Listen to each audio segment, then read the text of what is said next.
conseguido colocar na sua prática a visão de análise funcional do comportamento, entender que cada comportamento ele tem uma função e entender que quando esses problemas, muitas vezes, de comportamento, eles acontecem com as crianças, entender a função deles e buscar fazer essas análises funcionais aí.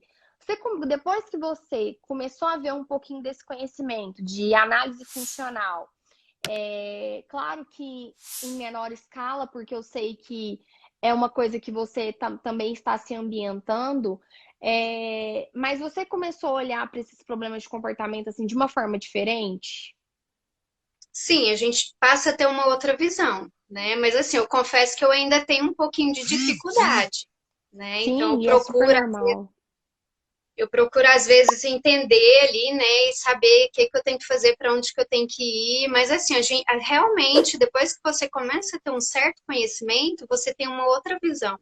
E aí você começa a fazer análises, né? Ah, então tá assim, devido a isso, então eu preciso trabalhar dessa forma, eu preciso ir por esse caminho, né? E é claro que às vezes a gente consegue e tal, mas às vezes a gente, né? E você fala ali, pronto, e agora? Para onde que eu vou? Né? Então, assim, mas realmente a gente passa a ter uma outra visão e Eu acho bem legal, assim, quando a gente adquire, porque esse conhecimento, porque as coisas elas começam a fazer sentido muitas vezes.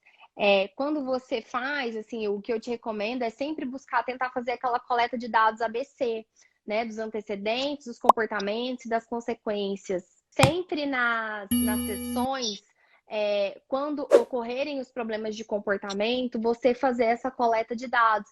Até porque vai ser interessante você ter na sessão do dia 5 ocorreu esse problema de comportamento. E aqui estão os dados ABC. Na sessão do dia 7 ocorreu esse problema de comportamento. Aqui os dados ABC. Aí depois na sessão do dia 8. Então, assim, você consegue ali, fazendo essa coleta de dados, começar a ver padrões de comportamentos, entender da função desses comportamentos e agir diretamente na função, porque às vezes você acha que é para ter atenção, mas não é. Ou às vezes você acha que é para fugir da demanda, mas é para ter atenção. Bem legal, assim, você ter esse hábito, né? E isso é hábito e treino realmente da análise funcional, porque eu acho assim que isso também vai ser outro, assim, grande, assim, diferencial que também vai mudar muita coisa na sua prática, assim, né? Fazer isso com maior frequência, sabe?